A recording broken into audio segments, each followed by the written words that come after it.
Szanowni widzowie, z okazji 5. urodzin naszego portalu zapraszamy Was do wspólnego świętowania. 27 września organizujemy urodzinowy kongres pod tytułem Wielka Polska 2.0, na którym zaprezentujemy manifest redakcji Nowego Ładu pod tytułem Nowy Ład o Polsce i polskości w XXI wieku. Przygotowaliśmy również 3 panele dyskusyjne powiązane z naszym manifestem. Wspólne świętowanie zakończymy wieczornym bankietem. Szczegóły w formularzu, do którego link znajdziesz w opisie tego filmu. Do zobaczenia! Dzień dobry lub dobry wieczór Państwu, nazywam się Michał Nowak, to jest kolejna rozmowa Nowego Ładu, a my pozostajemy w temacie Rosji, a przede wszystkim przyszłości tego państwa, przyszłości systemów Federacji Rosyjskiej i o tym będę dzisiaj rozmawiał z moim i Państwa gościem, którym jest Marcin Łuniewski, autor wydanej, właściwie dopiero co wydanej, niedługo pojawi się ta książka w księgarniach, ale już można ją zamawiać, a mowa o publikacji Rosja, od rozpadu do faszystowskiej dyktatury. Cześć Marcinie. Cześć, dzień dobry naszym widzom.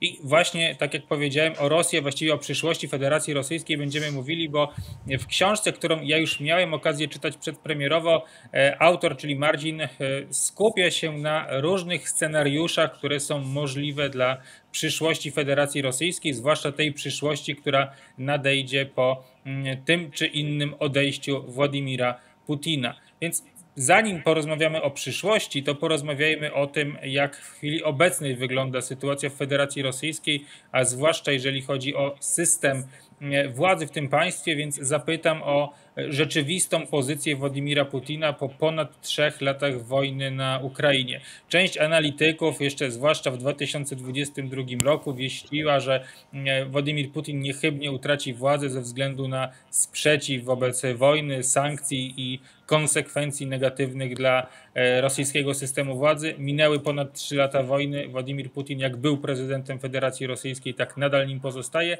ale jaka jest jego rzeczywista pozycja? Czy na skutek wojny ona uległa wzmocnieniu, czy wręcz przeciwnie i Putin musi dzielić się władzą, musi mieć na uwadze również inne kluczowe postaci rosyjskiego systemu?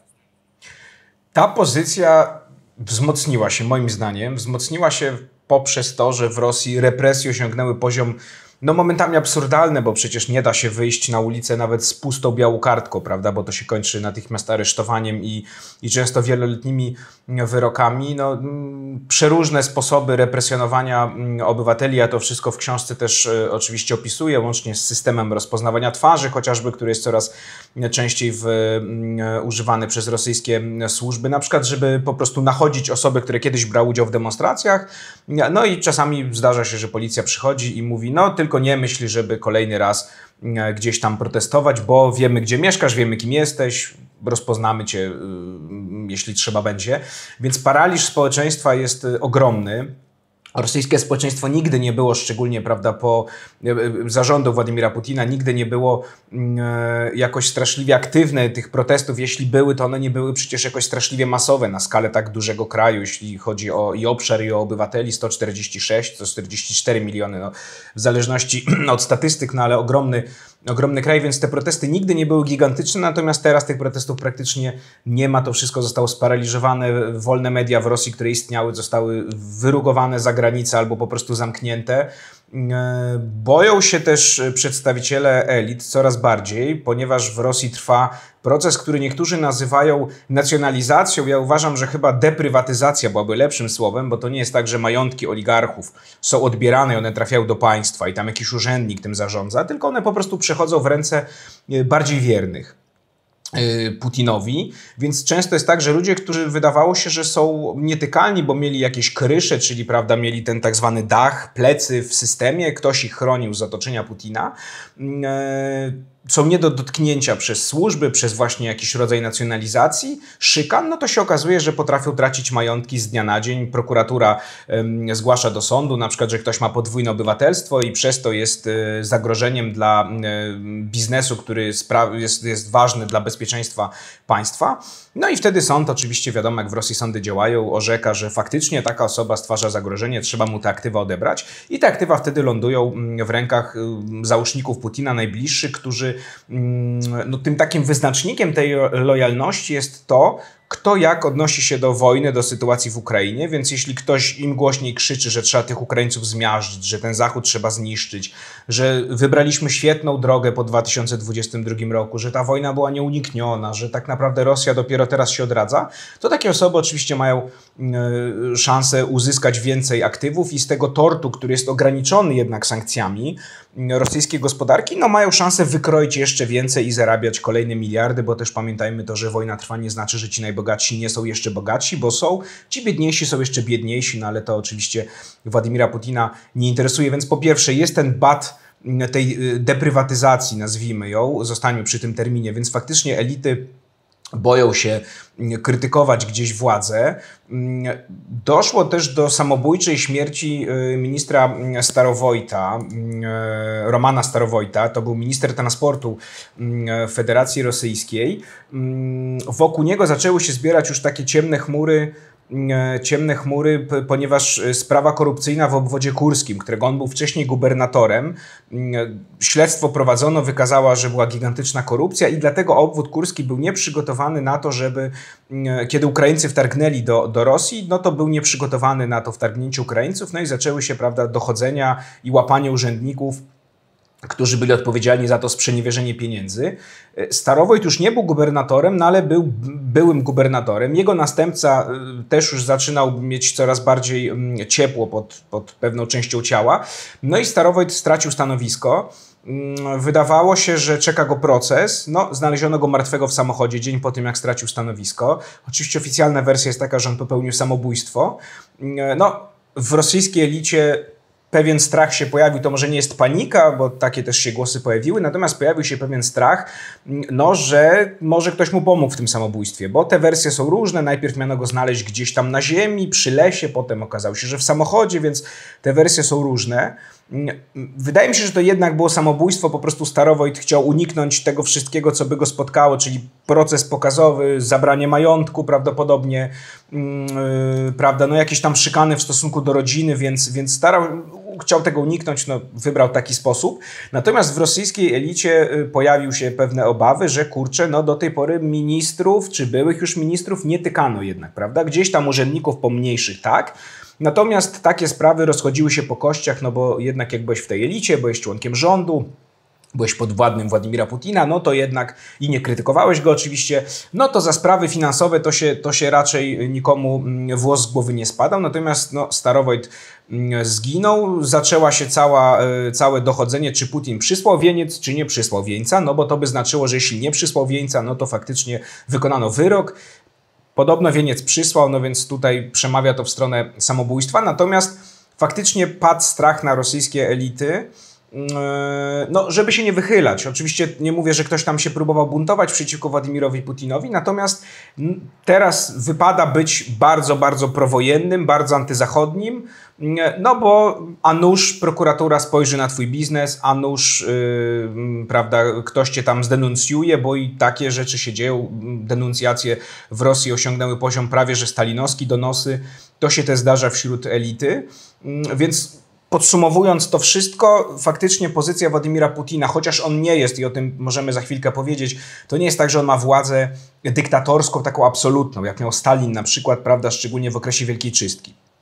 Natomiast no, władza Putina przez wojnę, przez represję, przez ogromny wzrost sił bezpieczeństwa, tak zwanych siłowików, to, że oni dostali kolejne narzędzia, jeśli chodzi o represjonowanie Rosjan, to, że nie są bezpieczne już majątki nawet ludzi wokół elity, czy podwieszonych pod kogoś z elity, no to wszystko powoduje, że Władimir Putin jest jeszcze silniejszy niż przed wojną. I tutaj na przykład przychylam się do tego, co niedawno napisał dr Władysław Inoziemcew. Uważam, że jeden z lepszych ekspertów, jeśli chodzi o gospodarkę Rosji, o sytuację polityczną. On jest oczywiście na migracji, no bo siłą rzeczy w Rosji już teraz głośno mówić takich rzeczy, jak on mówi, nie można.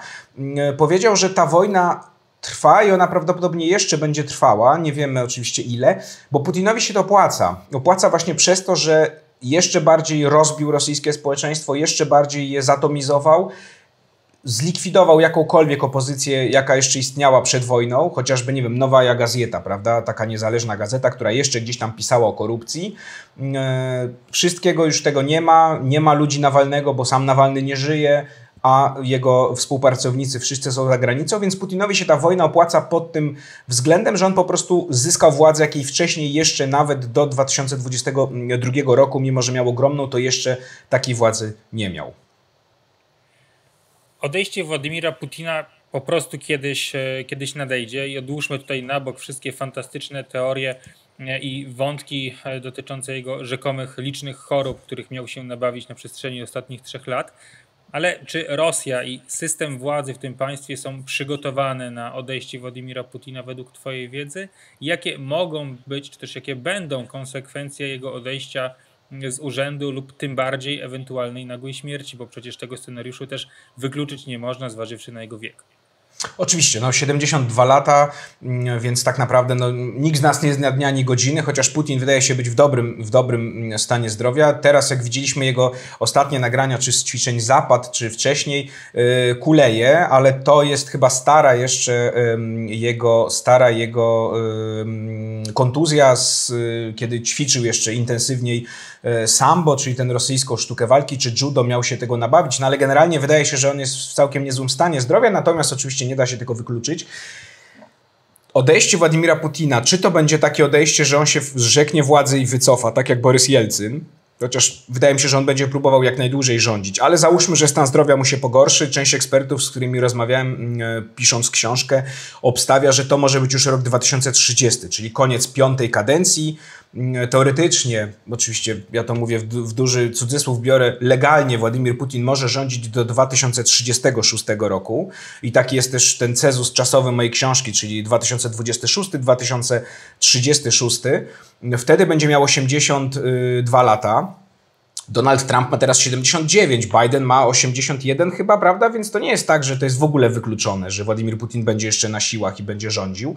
Natomiast może go dopaść zmęczenie, starość i ten 2030 rok to jest taka opcja, którą część ekspertów zwraca uwagę, ale jakie by jego odejście nie było, to faktycznie to będzie taka cezura czasowa, która siłą rzeczy zmieni Rosję.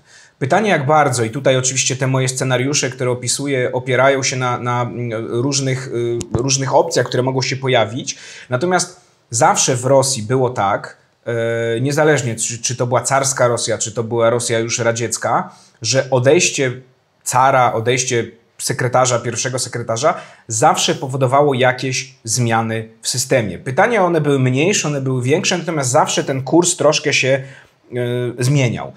Spójrzmy nawet, prawda, car Aleksander I, car, który pokonał Napoleona, on sobie przypisywał zbawienie całej Europy, prawda, od Napoleona, rosyjska armia wmaszerowała do Paryża, pokonały siły Napoleona i on uważał siebie, zresztą część elit europejskich też tak uważała, że on jest takim zbawicielem i opiekunem Europy. I on chciał, żeby ta Rosja w tej Europie była, bo skoro, prawda, pomogliśmy pokonać Napoleona, uczestniczymy w koncercie mocarstw po Kongresie Wiedeńskim, to Rosja ma stałe miejsce w Europie, prawda, jako ten zbawca Europy. Ale spójrzmy, Aleksander I umiera, jego syn Mikołaj I, kompletna zmiana tej optyki, pójście bardziej w taką mówienie, że Rosja to jest oddzielna cywilizacja, że ta Europa to jest zepsuta, że ona nie jest dość wdzięczna nam. Większy zamordyzm o wiele w Rosji i konserwatyzm, też zwrot w stronę konserwatyzmu za Mikołaja I. Więc wydawałoby się ojciec-syn, prawda, kontynuacja jakaś powinna być, a jednak zmiana była, może nie jakoś wiadomo, ogromnie radykalna, nagle się Rosja nie stała demokracją czy monarchią konstytucyjną, niemniej zmiana nastąpiła. Aleksander I coś tam przebąkiwał nawet o konstytucji w Rosji, przecież Królestwo Polskie konstytucję dostało w 1815 roku, co też wielu rosyjskich wielmożów denerwowało, że my nie mamy, a Polacy mają, i to też był jeden z argumentów podnoszonych przez dekabrystów podczas buntu w 1825 roku. Natomiast Mikołaj powiedział, żadnych konstytucji, prawda, nic w takiego się nie bawimy. Też wpływ na to miał właśnie rewolta dekabrystów, więc zmiana ogromna. Taka chyba najbardziej znany wszystkim, wydaje mi się, naszym słuchaczom, widzom przykład, umiera Stalin. następuje Beria bardzo krótko. Niemniej Beria, ten człowiek z jądra systemu, ten kat Polaków, kat narodów Związku Radzieckiego, nagle zaczyna wprowadzać liberalne reformy, wypuszcza setki tysięcy ludzi z łagrów, chce się dogadywać z Zachodem w sprawie zjednoczenia Niemiec, bo on uważa, że to NRD to jest bez sensu i nie ma co trzymać tego NRD, bo tam się stalinizmu nie uda zaszczepić. No i kurczę, no mamy zwrot, no może nie o 180 stopni, bo Beria nie był demokratą, natomiast no mamy zwrot ogromny od tego, co było za czasów Stalina, prawda? No potem przychodzi Chruszczow, który Berię obala, no i też, prawda, zmiana bardzo duża. No lepiej byłoby żyć w Związku Radzieckim za czasów Chruszczowa niż za czasów Stalina. Mamy jednak liberalizację, mamy zwolnienie więźniów politycznych. Mamy też praską wiosnę, która zostaje zdławiona. Mamy poznański czerwiec, więc Związek Radziecki nie rezygnuje z tych siłowych rozwiązań. No natomiast jednak, prawda, jest odejście od linii stalinowskiej, takiej 100% i po Putinie, jakby nie odszedł, to też mogą nastąpić pewne zmiany. Oczywiście, może być tak, że będzie dalej zamordyzm, tylko ten zamordyzm będzie trochę inny. No, będzie próba utrzymania przez elity tego wszystkiego, co już mamy, no bo po co liberalizować, skoro społeczeństwo jest pod butem i nikt nam nie fika, no to po co to liberalizować? Natomiast może być taka myśl, że może z tym Zachodem trzeba te relacje chociaż zamrozić, żebyśmy mieli czas na przykład odbudować gospodarkę, żeby handlować z Zachodem, mieć więcej pieniędzy dzięki temu, no bo jednak Rosja próbuje szukać tych dróg dla swoich surowców innych niż Zachód. Trochę się udaje, trochę się nie udaje, więc byłoby super, gdyby ten Zachód dalej ten nasz gaz i ropę na przykład kupował, albo zdjął chociaż sankcje z tych naszych surowców energetycznych. No może być opcja pełnej demokratyzacji, czy prób demokratyzacji, ja o tym też oczywiście w książce piszę i o tym eksperci mówią, że o ile pewien rodzaj takiego resetu technokratycznego może się wydarzyć jeszcze za życia Putina, bo Putin ustąpi, odda władzę ludziom typu Michał Miszustin, czyli obecny premier, czy Siergiej Sobjanin, czyli mer Moskwy, którzy w całym tym systemie rosyjskim, no w dużym cudzysłowie można ich nazwać liberałami czy technokratami, bo oni mało mówią o mordowaniu Ukraińców, mało mówią o wojnie z Zachodem, raczej zajmują się zarządzaniem państwem, czy w przypadku Sobjanina Moskwą. Więc to jest ta opcja takiego, może paru więźniów wypuścimy politycznych, więc pewne odejście od tego putinizmu, natomiast dalej jesteśmy państwem autorytarnym, jesteśmy tą dumną Rosją, prawda, która jest oddzielną cywilizacją. Natomiast opcja demokratyzacji tylko i wyłącznie uważam po śmierci Putina. Bo Putin nie dopuści do tego, żeby ktoś jego system rozmontowywał, nawet gdyby on z tylnego siedzenia zarządzał. Więc demokratyzacja może się wydarzyć, to jest mało prawdopodobne, ale może się wydarzyć, jeśli Władimir Putin umrze i nie będzie go na tym kremlowskim tronie. No i opcja, którą ja uważam za najmniej realistyczną, natomiast no to się pojawia często w naszej debacie publicznej, w przestrzeni, czyli ten mityczny rozpad Rosji. Nagle Rosja się po prostu eksploduje i powstaje 48 czy 80 ileś republik narodowych, takie trochę księstwa niemieckie, prawda, przed zjednoczeniem Niemiec. Nie do końca w to wierzę, też to w książce opisuję, żeby było uczciwie, prawda, odnieść się do tego. Natomiast no też ten scenariusz, twierdzą eksperci, że jeśli w ogóle go rozważać, to wtedy, kiedy Władimir Putin odchodzi albo umiera i na Kremlu nie następuje przekazanie władzy płynne, tylko zaczynają się jakieś wojny różnych koterii między sobą, to wtedy faktycznie może to podziałać destabilizująco, może to skłonić część gubernatorów, żeby na przykład sięgnąć po większą władzę albo nawet niezależność, skoro żrą się, przepraszam za kolokwializm, żrą się gdzieś tam pod dywanem mniej lub bardziej, widocznie na Kremlu, no to może pora się od tej Rosji, od tego Kremla troszkę oderwać finansowo chociażby, bo teraz regiony wysyłają 70% swoich podatków do Moskwy, więc ta federalizacja jest taka bardzo umowna.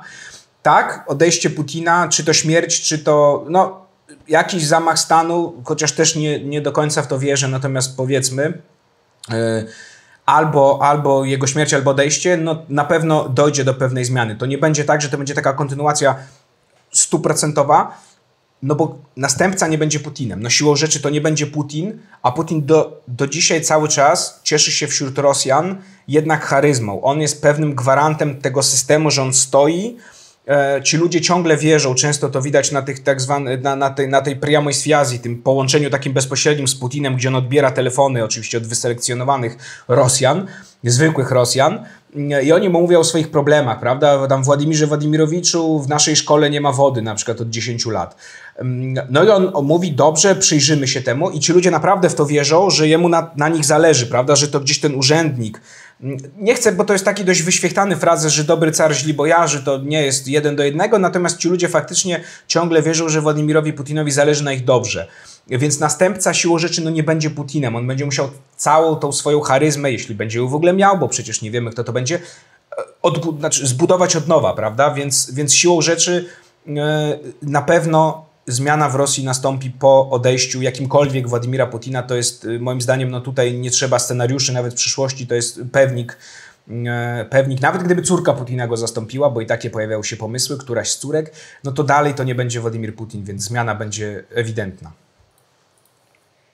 O kilku tych scenariuszach już wspomniałeś, a miałem się tych wątków jeszcze chwycić. Być może starczy nam na to czasu, ale zapytam o jeden z wątków scenariuszy, który pojawia się w twojej książce, a który w chwili obecnej wydaje się całkowicie abstrakcyjny, a mianowicie jeszcze głębsze zamknięcie się Rosji, skręcenie Rosji w kierunku totalitaryzmu i Korea Północna bis w dużo większej skali. Czy ta wizja twoim zdaniem w ogóle jest jakkolwiek realna, biorąc pod uwagę już te wszystkie zmiany i prądy, które obserwujemy w Rosji przez ostatnie 3 lata na skutek faktycznego zamykania się tego państwa na kontakty z Zachodem ze względu choćby na sankcje i rozpoczęcie wojny z Ukrainą, a także konflikt, coraz bardziej gorący konflikt pomiędzy Federacją Rosyjską a kolektywnym Zachodem, tak to ujmijmy. Więc czy ten scenariusz, w którym Rosja jeszcze głębiej się zamyka i skręca w kierunku państwa totalitarnego, jest rzeczywiście jakkolwiek realny? Znaczy, moim zdaniem on jest, póki jest Putin u władzy, to on jest najrealniejszym z tych scenariuszy. Podkreślę tylko jedną rzecz, o tym też oczywiście w książce piszę, że ta Korea Północna, to nie chodzi o to, że Rosja będzie autarkią, tak jak Korea Północna, bo Rosja bez kontaktów z globalnymi rynkami po prostu upadnie i to jest faktycznie tak by się stało. Rosja to jest cały czas jednak gospodarka kapitalistyczna, chociaż władza ją coraz bardziej tak próbuje sowietyzować i sterować ręcznie, właśnie odbierając te majątki, przekazując je komuś innemu, no to nie sprzyja, prawda, wolnemu rynkowi, kiedy władza zaczyna łapać biznesmena i oddawać jego majątek komuś innemu. Natomiast nawet rosyjskie elity, te najbardziej prowojenne, nie chcą kompletnie zamykać Rosji w takim sensie, że, prawda, jak właśnie Korea, która tak naprawdę utrzymuje relacje tylko z Chinami, które ją utrzymują i to wszystko. I wysyła pracowników najemnych do różnych krajów, żeby mieć twardą walutę. Rosja nie utrzyma się w taki sposób jak Korea Północna, więc ta Korea Północna to jest bardziej pod względem tego, ja to też, świetnie to eksperci dla Foreign Policy, kilku takich znanych rosyjskich ekspertów, profesorów pisze o tym, że jeśli w ciągu 3-4 lat utrzyma się to, co jest teraz, albo się pogłębi, to Rosja będzie Koreą Północną pod tym względem, że będzie po pierwsze dyktaturą taką już całkowitą, po drugie będzie państwem kapitalistycznym, ale państwem totalitarnym kapitalistycznym, co brzmi trochę dziwnie, no ale z drugiej strony spójrzmy na Chiny. No przecież w Chinach, mówimy, że Chiny, komunistyczne Chiny, no w Chinach komunizm jest już raczej tylko takim spoiwem partii, wytłumaczeniem dla represji, pewną ideologią, natomiast gospodarka chińska nie jest gospodarką komunistyczną, prawda? No w żadnym razie, szczególnie na tym średnim szczeblu, przecież popyt wewnętrzny w Chinach, czy właśnie to, że Chiny muszą eksportować jak najwięcej, bo dzięki temu gospodarka się trzyma, no to nie są żadne symbole komunistycznej gospodarki centralnie planowanej czy autarkicznej. Więc to bardziej chodzi o Koreę Północną w sensie ogromnego radykalizmu, autorytaryzmu, gruźb w stosunku do Zachodu, cały czas prób takiego brużdżenia, nie wiem, próby nuklearne, kolejne prowokacje, wojna hybrydowa, rozwijanie tego arsenału nuklearnego. Na pewno próba większej niezależności w tym sensie, że Władimir Putin ciągle o tym mówi, że pora, żeby rosyjskie technologie dominowały w Rosji, a nie zachodnie, no bo właśnie to by nas ochroniło od sankcji, prawda? No bo gdyby Rosja miała technologię do wytwarzania mikrochipów czy mikroprocesorów, półprzewodników, no to nie byłaby tak zależna jak teraz i gdzieś tam musi pokrętnie, prawda, kupować z Tajwanu półprzewodniki albo z innych krajów. Sama coś tam próbuje, ale te półprzewodniki, które Rosja produkuje, one technologicznie są na poziomie zachodnich z lat 90. No więc wiadomo, że ta moc obliczeniowa jest o wiele, wiele mniejsza w takich półprzewodników, które Rosjanie używają. Więc cały czas Władimir Putin podkreśla, rosyjskie władze podkreślają, że my musimy mieć swoją suwerenną technologię. Natomiast to nie znaczy, przy tym wszystkim podkreślam, to nie znaczy, że ta Korea Północna w tym sensie gospodarczym, takiego zamknięcia się całkowitego, no bo umówmy się, gdyby Rosja się zamknęła całkowicie, to by to wojnę dawno przegrała, bo gdyby nie wsparcie z Chin, gdyby nie wsparcie z globalnego południa, gdyby nie transporty ropy nawet do Burundi, ostatnio pojawił się komunikat, że Rosja północną drogą morską, czyli przez Arktykę, ten szlak Rosja też chce rozwijać, wysłała pierwszy w historii transport ropy do Burundi. No, gdzie Burundi, gdzie Arktyka, prawda? Opłynęła całą Arktykę, Chiny wzdłuż i do Burundi. Dlatego, tak jak mówię, no to tak, Korea Północna wydaje mi się coraz bardziej niestety realne, bo tych represji jest coraz więcej, planów represji jest coraz więcej. Natomiast nie w sposób taki autarkiczny, nie gospodarczo Korea Północna w ten sposób, bo to jednak Rosja żyje dzięki handlowi, sama się nie wyżywi, póki nie zmieni modelu gospodarczego, a na to się naprawdę nie zanosi. Wiele lat musiałoby upłynąć, żeby ten system gospodarczy rosyjski oparty na głównie surowcach, czyli ropie i gazie się zmienił.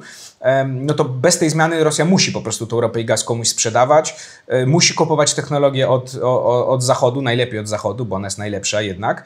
Teraz robi to drogą pokrętną, ale robi i ciągle rosyjski biznes, średni przedsiębiorcy utrzymują się dzięki relacjom z zagranicą, więc zamknięcie takie gospodarcze jak Korei Północnej nie wchodzi w grę.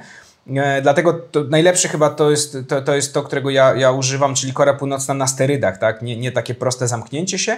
Natomiast niestety obawiam się, że póki jest Putin u władzy, no to ten kurs taki konfrontacyjny jak Korei Północnej właśnie będzie utrzymany i dyktatorski, czy totalitarny, bo no, spójrzmy, na razie okej, Rosja traci gospodarczo, ma problemy, natomiast no na razie nie ma rozwiązania. Donald Trump chyba się wycofał z tych swoich, prawda, buńczucznych zapowiedzi rozwiązania konfliktu ukraińsko-rosyjskiego. Putin cały czas wierzy, że czas gra na jego korzyść w Ukrainie. Amerykanie pomoc dla Ukrainy ograniczyli, zostaje Europa, która wiadomo no, ma mniejsze, teoretycznie nie ma mniejszych możliwości, ale jednak proces decyzyjny jest rozłożony na kilkanaście państw. Więc no pytanie, jak się skończy wojna, bo jeśli ta wojna skończy się tak, że Władimir Putin dostanie to, co chce, czyli chociażby to, co już zajął i to zostanie włączone do Rosji, no to Zachód pokaże słabość. Jeśli Trump nie uderzy jakimiś supermocnymi sankcjami, tylko będzie chciał się dogadać z Rosją gospodarczo, a na to też wiele wskazuje, no to Putin uzna, że kurczę, no warto było, prawda? No więc dlaczego teraz mamy nagle schodzić z tego kursu kolizyjnego, a jeszcze jakby się udało z Amerykanami jakiś deal zrobić, nie przestając walczyć w Ukrainie, no to już w ogóle, prawda, żyć nie umierać z punktu widzenia oczywiście Władimira Putina. Więc ja się obawiam, że niestety ten scenariusz, póki Władimir Putin żyje albo póki jest u władzy, może w ten sposób, no to niestety jest najbardziej realny. No a jeśli zyska to, co już podbił, no to apetyt rośnie w miarę jedzenia niestety, prawda? A Putin traktuje nas, Zachód, jako słabe uszy. Po prostu ta gejropa, która się pojawia często w rosyjskim, prawda, czy piderasty, mówiąc bardzo brzydko, prawda, o osobach homoseksualnych, no on tak na nas, tak postrzega jako dla niego, prawda, homoseksualizm to jest jakieś wynaturzenie, więc on na nas patrzy jako na takich po prostu wynaturzonych słabeuszy, którzy nie mają siły, prawda, się zjednoczyć i narzucić się tej silnej, maczystowskiej Rosji. Więc tak, no niestety ten scenariusz jest bardzo, bardzo realny. No poniekąd rzeczywiście Europa Zachodnia i Zachód tą słabość cały czas udowadniają, ale to jest... Pamiętajmy, że... Masz rację, Michale, natomiast pamiętajmy, że to jest tak, niestety. Żadne z nas by nie chciało żyć, myślę, nasi widzowie też nie w Rosji pod Władimirem Putinem. Natomiast z drugiej strony, no... Oczywiście, autorytarne systemy działają łatwiej, bo tam podejmuje decyzję, no może nie jedna osoba, mówię, możemy za chwilkę, jak będziemy mieli czas, porozmawiać o tej pozycji Putina w takim już dokładniejszym sensie, natomiast no, jednak on, jakiś tam jego najbliższy krąg, nie wiem, no dajmy na to 10 osób łącznie, prawda, podejmuje decyzję. I tak się większość zgadza z Putinem. No w Unii Europejskiej, w której jednak wolimy żyć w wolności, w demokracji, no tą decyzję jednak, prawda, jest Komisja Europejska, natomiast wiadomo, że państwa muszą się zgodzić. No a teraz optyka różnych państw jest różna i nie ma co się dziwić, że Portugalia nie postrzega zagrożenia rosyjskiego tak samo jak Polska. No siłą rzeczy, tak jak my nie postrzegamy, nie wiem, prawda, terrorystów z Boko Haram w Nigerii nie postrzegamy tak samo jak, nie wiem, nawet Hiszpania, która jest bliżej Afryki, czy Francja, która ciągle ma interesy w Hiszpanii, w Afryce, nie postrzegamy tak samo jak oni. No więc to jest ta nasza słabość, która wynika z tego, że jednak Unia Europejska jest demokratycznym tworem, każde państwo ma swój głos i prawo. W Rosji decyzja zapada szybciej i w o wiele mniejszym kręgu decyzyjnym, więc tutaj ta przewaga czy Chin w ten sam sposób jest niestety większa. No tak, mówimy o dość konkretnej sytuacji okołowojennej, gdzie rzeczywiście te systemy autorytarne w pewnych wariantach lepiej się sprawdzają, a Rosja toczy wojnę. I do tego sprowadzała się moja wypowiedź i też to Putin tak z pewnością odbiera, że w momencie, kiedy on widzi, w jego optyce toczy konflikt z państwami Zachodu, a nie per se z samą Ukrainą i widzi, że odnosi pewne sukcesy w konflikcie z Zachodem, a nie konkretnie z Ukraińcami. Ale wróćmy do naszej rozmowy. Zanim zadam kolejne pytanie, zachęcam do wsparcia naszej działalności poprzez serwis Patronite pod adresem patronite.pl/Nowy Lat, bo to dzięki Państwa zaangażowaniu możemy cały czas się rozwijać, a zachęcam również do polubienia i skomentowania tego nagrania, bo w ten prosty sposób mogą nam Państwo pomóc w rozwoju naszego kanału. My rozmawiamy o książce Marcina Łuniewskiego Rosja od rozpadu do faszystowskiej dyktatury, wydanej przez wydawnictwo Prześwity. Wróćmy do tego wątku, o którym przed chwilą wspomniałeś, czyli do pozycji Putina i tego najbliższego kręgu w jego otoczeniu, ale zapytam o to, jakie nazwiska pojawiają się w chwili obecnej, jeżeli myślimy o jego ewentualnych następcach, bo pojawiały się postaci Aleksieja Djumina, pojawiał się Patruszew, ale w chwili obecnej, biorąc pod uwagę te osoby, które są najbliżej rosyjskiego prezydenta, na kogo zwracasz uwagę, śledząc to, co na bieżąco dzieje się w Federacji Rosyjskiej? Oczywiście nie ma możliwości, żebyśmy jakiekolwiek tutaj pełne dane dotyczące tego, co siedzi w głowie samego Władimira Putina, gdyby to on miał namaścić swojego następcę, ale biorąc pod uwagę Twoją analitykę, jesteś w stanie tutaj prawdopodobnie kilka nazwisk naszym słuchaczom, naszym widzom przedstawić. Po pierwsze, oczywiście za chwilkę powiem, natomiast po pierwsze trzeba podkreślić, że sam Władimir Putin, podejrzewam, że on jeszcze nie wie, kogo wybierze.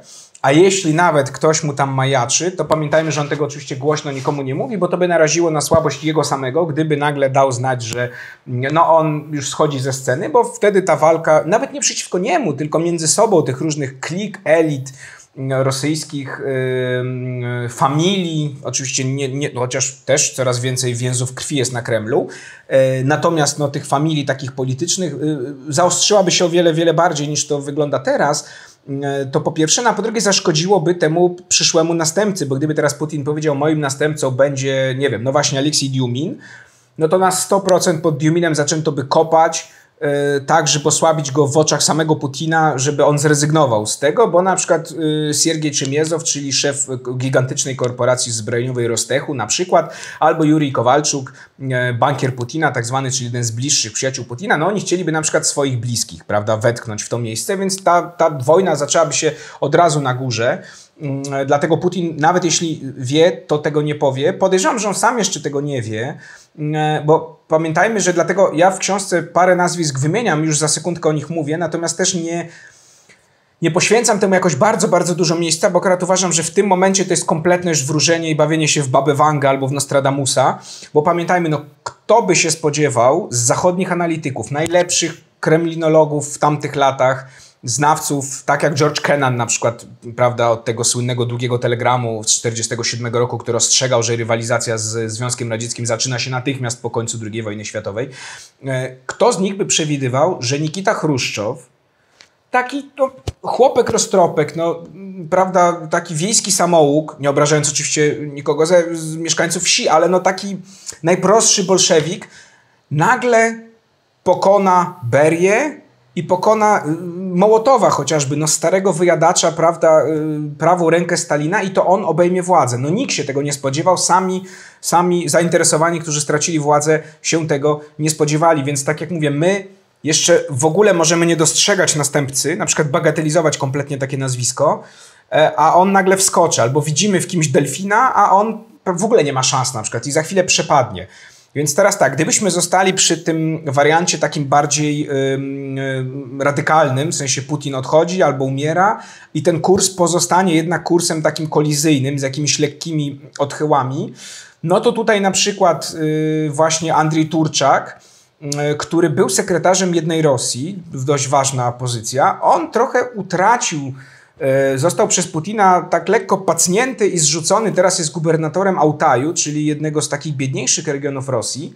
Natomiast Andrzej Turczak, ten plus Turczaka jest taki, że jego ojciec był bliskim bardzo kolegą Putina, z którym jeszcze w latach 90. oni taki kolektyw Oziero założyli, który budował domki koło Petersburga nad jeziorami jednorodzinne. Oczywiście jedna wielka przewała finansowa i tak dalej, natomiast no, to jest taki krąg Putina, który sobie ufa, razem ten przewał robili, prawda, do dzisiaj wszyscy milczą na ten temat, pierwsze biznesy, pierwsze pieniądze zarabiali i Turczak praktycznie, można powiedzieć, trochę upraszczam, ale prawie się na kolanach Putina wychował.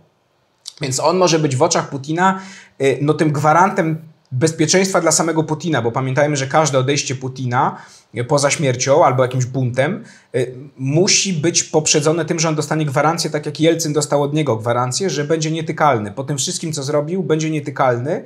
I Jelcyn faktycznie, mimo że korupcja wokół Jelcyna kwitła, włos mu z głowy nie spadł, zmarł spokojnie w 2007 roku, więc Putin musi taką gwarancję dostać. No Turczak mógłby być takim gwarantem tego, że właśnie te więzi no, takie prawie rodzinne są, więc mógłby tutaj być dla Putina gwarantem.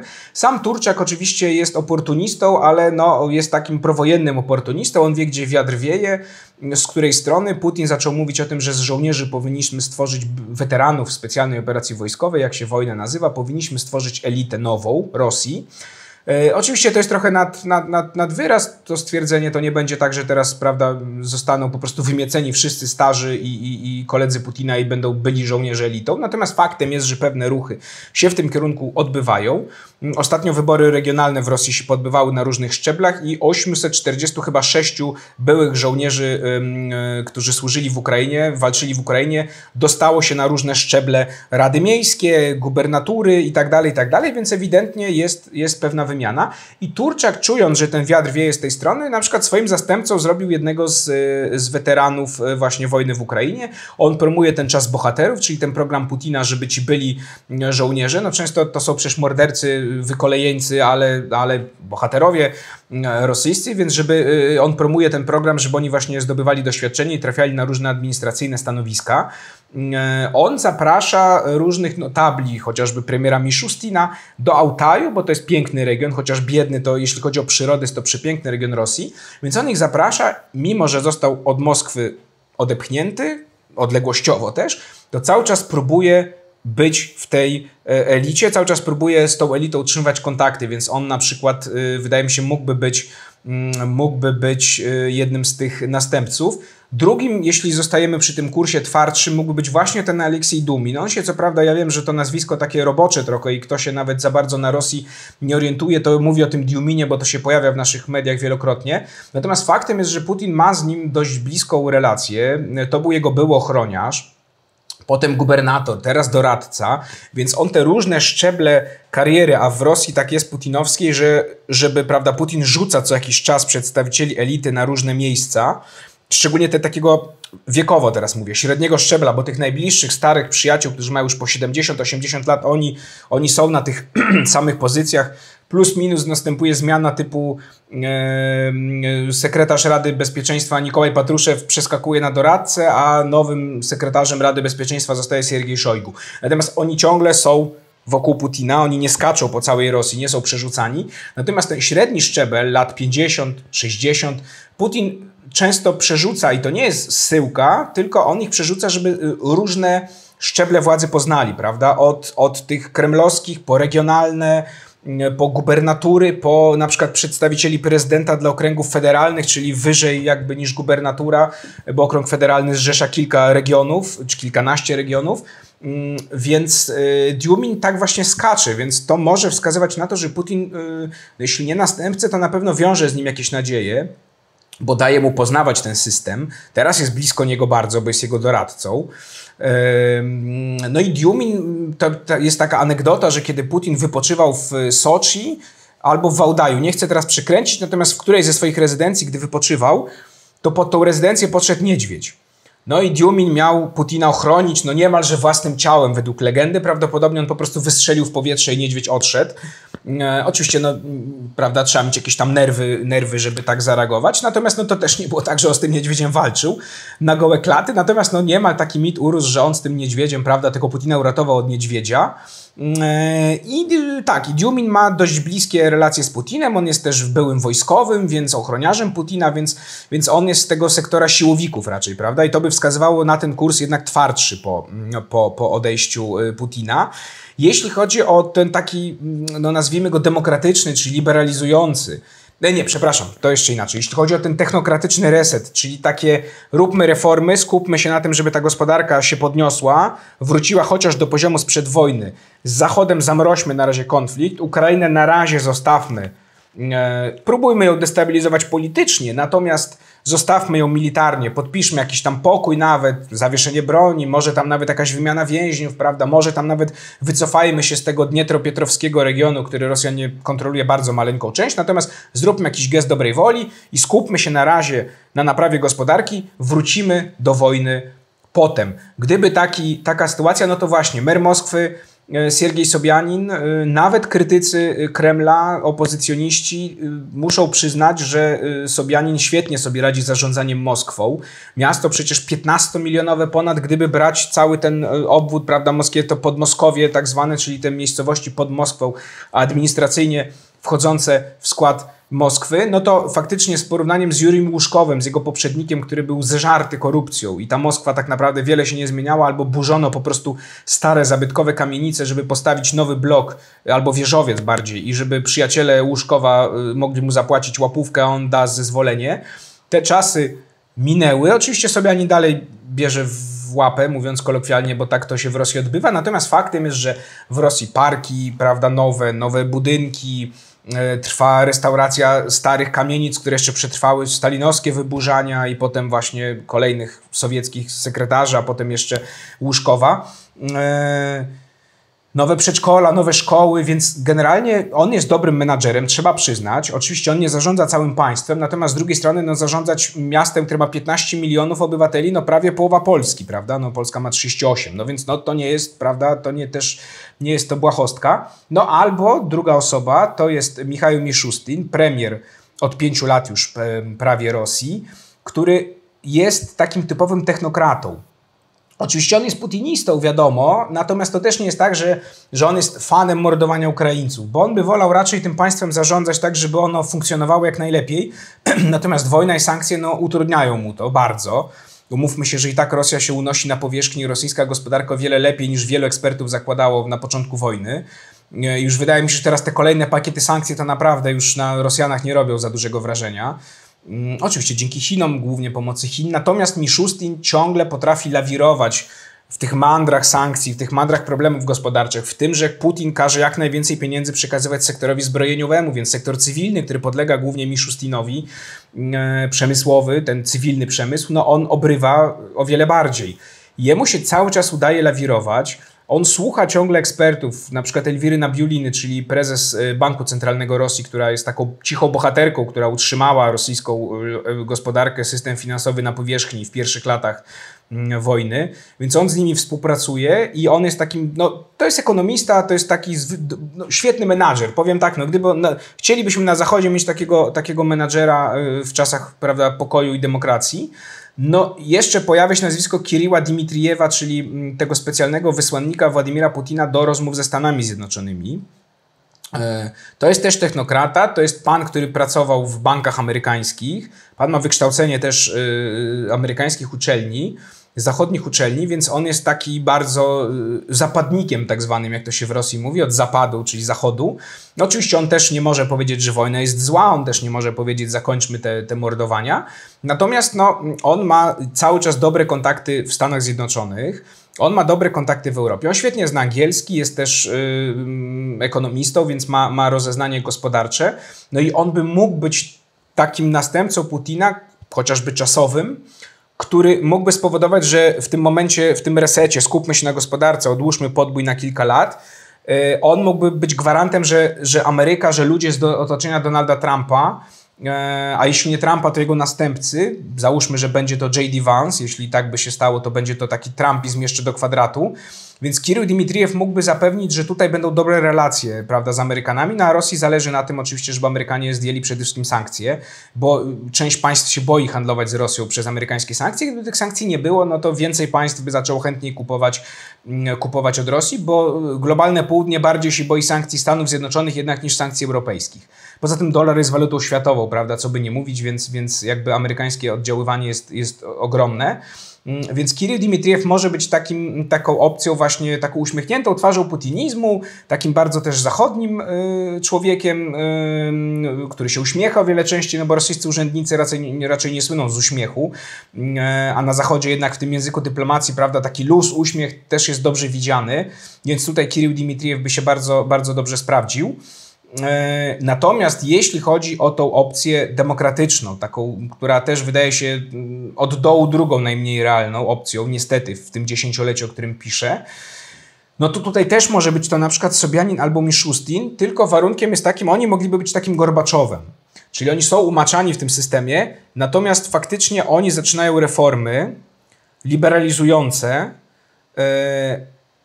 bo dodajmy tylko jedną rzecz, dodam, oczywiście nie będę się rozwijał więcej w książce o rosyjskiej opozycji, tej na emigracji, Państwo przeczytacie, natomiast wydaje mi się, że demokratyzacja, jeśli w Rosji w ogóle przyjdzie, to przyjdzie z wnętrza systemu. To nie będzie tak, że Julia Nawalna, Maksim Kac, Leonid Wołkow, Garry Kasparow albo Chodorkowski nagle, prawda, jak się w Rosji zacznie jakiś, nie wiem, prawda, próby liberalizacji władz, to nagle oni przyjadą na białym koniu, prawda, jak generał Anders i będzie demokracja dzięki nim. Niestety tak nie będzie. To będzie demokratyzacja z wewnątrz. Oni mogą pomóc w tej demokratyzacji i oni mogą, dzięki temu, że przyjadą, zaczną pomagać, to po prostu może się powtórzyć scenariusz odrobinę, bo nie mówię o rozpadzie, ale o tym, że Gorbaczow przecież chciał utrzymać Związek Radziecki, tak? Pierestrojka i Głasność miały tylko ulepszyć system, natomiast ten system rozwaliły, bo Rosjanie nagle poczuli jednak wolność, prawda? Zaczęli się domagać jeszcze więcej wolności od Gorbaczowa, on tego nie chciał im dać, natomiast no ewidentnie, prawda, nastąpiło rozszczelnienie, przez które uszła ta cała para i zaczęła się coraz bardziej rozchodzić. I taki może być scenariusz, że jeśli albo Miszustin, albo Sobjanin, albo Dmitrijew, oni by delikatnie zaczęli liberalizować, pozwoliliby na przykład części opozycjonistów wrócić, jakiś okrągły stół nawet zrobić, prawda, symbolicznie mówię, z tą opozycją, to może być tak, część ekspertów, których ja w książce cytuję, twierdzi, że może wtedy od dołu wyjść, mimo że to się teraz wydaje trochę niemożliwe, patrząc na rosyjskie społeczeństwo, ale przynajmniej od części tego społeczeństwa, od części wypuszczonych więźniów politycznych, no może wyjść właśnie taka chęć pełniejszej demokratyzacji, i to się może przerodzić właśnie w większą liberalizację, większą niż zakładałby na początku Miszustin, Dmitrijew czy Sobjanin, więc trochę Gorbaczow, tylko no nie, że rozpad Rosji jak Związku Radzieckiego, natomiast takie uwolnienie siły, która po prostu doprowadzi do większej demokratyzacji. No natomiast to też musi być któryś z tych, biorę tych liberałów w cudzysłów, kremlowskich liberałów, no żaden siłowik, prawda, nie pozwoli na rozszczelnienie systemu, no bo dla nich to by oznaczało ograniczenie władzy. Mówi się czasami, jeśli chodzi o następców, na przykład o Nikołaju Patruszewie, z tym, że Nikołaj Patruszew też ma 72 lata, więc no nie widzę tego, że jeśli Putin na przykład w 2030 roku rezygnuje, bo wiek, bo zmęczenie, bo nie wiem, choroba jakaś, prawda, no Patruszew będzie w tym samym wieku. No, nie sądzę, żeby miał tyle wigoru, żeby teraz przejąć to wszystko, a będzie to wymagało jednak wigoru, prawda, żeby tą spuściznę... Kilkukrotnie też won takiego syna chyba, jeżeli dobrze pamiętam. Tak, Dmitrij Patruszew, tak, tylko że on ciągle jeszcze jest... Znaczy, on jest od 2018 roku w rosyjskiej polityce. Minister rolnictwa, teraz Putin go awansował na wicepremiera, który nadzoruje właśnie sektor rolnictwa, sektor ekologiczny, bo w Rosji jest tak troszkę ten system wygląda inaczej niż u nas, no bo u nas na przykład jak pan Radosław Sikorski został wicepremierem, no to okej, jego władza w rządzie w pewien sposób wzrosła, natomiast to nie jest tak, że on nadzoruje jeszcze na przykład 4 czy 5 ministerstw. On nadzoruje swoje Ministerstwo Spraw Zagranicznych, prawda? Natomiast w Rosji ten system wygląda tak, że są ministrowie, którzy nadzorują swoje ministerstwa i są wicepremierzy, którzy nominalnie mają pod sobą właśnie kilka ministerstw. Takie grupy się tworzą, nad tym wszystkim oczywiście jest premier i Władimir Putin. Więc no to jest na pewno awans dla Dmitrija Patruszewa. Natomiast no, Dmitrij Patruszew też jest człowiekiem służb, bo on też skończył Akademię FSB. Ojciec jego jest no, takim FSB-sznikiem z krwi, kości i siłowikiem, więc on te poglądy podejrzewam, że ma dość podobne. Oczywiście on się zna lepiej na nowych technologiach, on by wolał więcej zarabiać, prawda, na zachodzie, więcej dolarów mieć jeszcze niż ojciec, więc to jest pewna szansa na ten technokratyczny reset, gdyby takie osoby jak on zyskały więcej władzy. Natomiast no, on jest ciągle jeszcze takim dość nieopierzonym człowiekiem. Poza tym no, on jest jakby z tego klanu Patruszewów, z którym z kolei rywalizują inne klany. No i teraz pytanie, czy udałoby się utrzymać tą równowagę, że kiedy wskakuje Dmitrij Patruszew jako następca, to czy na przykład, nie wiem, klan właśnie Czemiezowa, klan Turczaka, klan Rotenbergów, nie Turczaka, przepraszam, tylko Kowalczuka. Rotenbergowie bracia, też starzy znajomi Putina, też mają dzieci, też te dzieci są w systemie, więc obawiam się, że jednak któreś dzieci z systemu mogłoby spowodować jednak to, że ten system no, byłby mniej stabilny. Władimir Putin po to wciąga dzieci swoich załóżników do tego systemu, żeby ta łódka mniej się chybotała, no bo umówmy się, jeśli twój syn jest w systemie, jakąś pozycję zajmuje, mniejszą lub większą, ale zajmuje, to tobie jako głowie rodu no nie zależy na tym, żeby przy nim walić ten system, no bo twój syn też straci, prawda? Najprawdopodobniej. No, zostanie albo, nie wiem, zlikwidowany, albo aresztowany, jakby nagle twoja familia straciła wpływy. Więc to jest pewien rodzaj cementowania tego wszystkiego. No i pytanie, czy Władimir Putin będzie chciał właśnie wyciągnąć kogoś tak blisko związanego z głowami tych familii na stanowisko prezydenta, bo to mogłoby ten system lekko rozbujać, tak? Więc ten Dmitrij Patruszew może za kilkanaście lat, jak jeszcze, prawda, zobaczymy jak mu pójdzie to wicepremierowanie.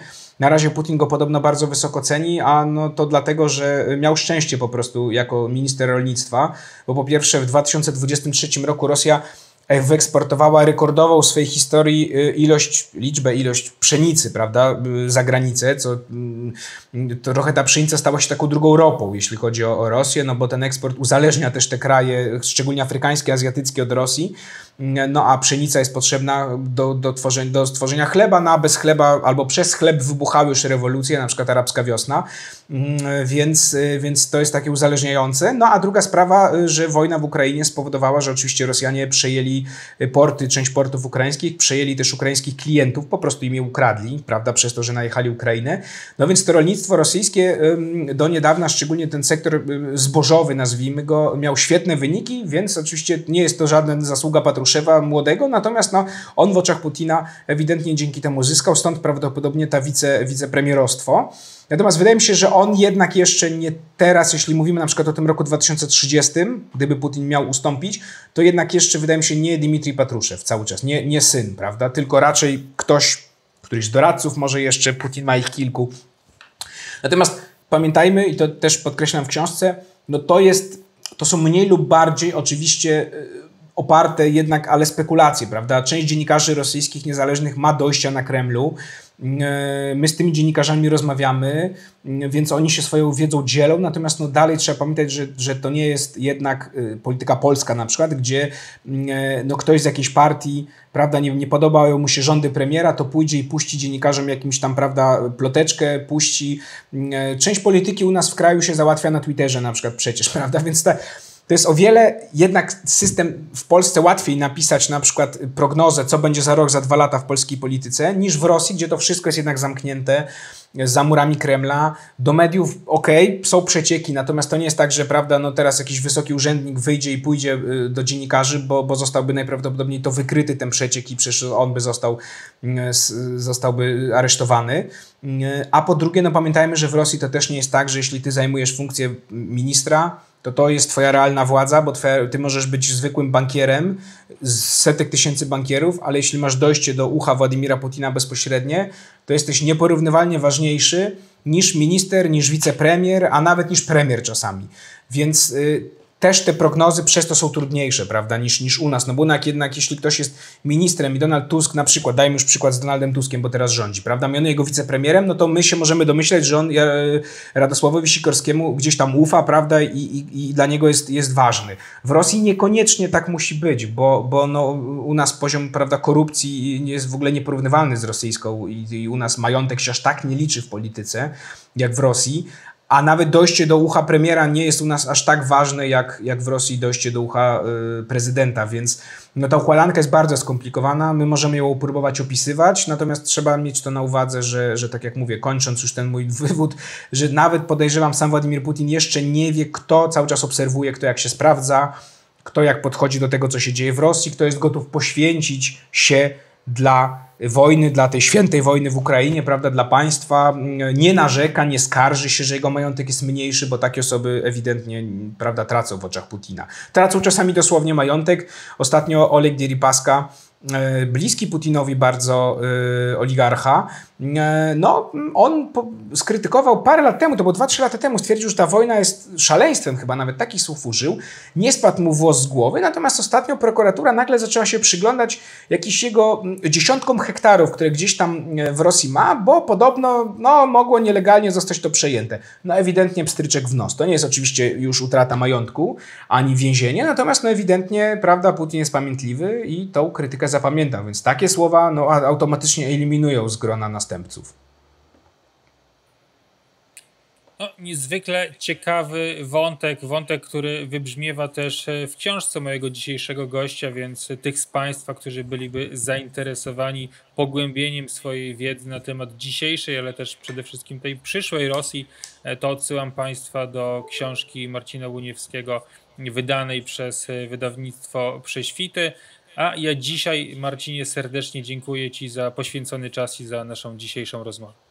To ja tylko przypomnę, jeśli pozwolisz, przedsprzedaż ruszyła. Szanowni Państwo, gdybyście chcieli ze zniżką, z tego co wiem od wydawnictwa, jeśli kupią Państwo do 1 października, wtedy też wysyłka się zacznie tych przedsprzedaży. Premiera 10 października, więc będzie mi bardzo miło oczywiście, jeśli Państwo by się zdecydowali. Ja ze swojej strony oczywiście również odsyłam do książki. Jeszcze raz, Marcinie, dziękuję Ci bardzo. Za czas i dziękuję również Państwu za wysłuchanie naszej rozmowy. Na koniec zachęcam do subskrypcji naszego kanału, aby kolejnych tego typu rozmów oczywiście nie przegapić i do usłyszenia już niedługo.